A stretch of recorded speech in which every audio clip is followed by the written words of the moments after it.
তো দেখো, আজ তোমাদের সাথে যে বিষয়টা নিয়ে আলোচনা করব সেটা হচ্ছে বাইনারি থেকে ডেসিমালে কনভার্সন আর ডেসিমাল টু বাইনারিতে কনভার্সন, যেটা ইলেকট্রিশিয়ান বা ইলেকট্রনিক্সের এক্সামে, অবশ্যই গভর্নমেন্ট জবের এক্সামে যেখানেই তুমি এক্সাম দিতে যাবে এরকম একটা কোয়েশ্চেন থাকেই, সেটা আইটিআই হোক বা ডিপ্লোমা হোক।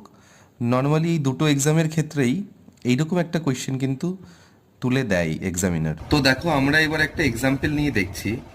তো দেখো, এখানে আমরা নিয়েছি 10, সব বেসে আছে 10, এর কোয়েশ্চেন মার্ক দিয়ে একটা বেসে আছে 2।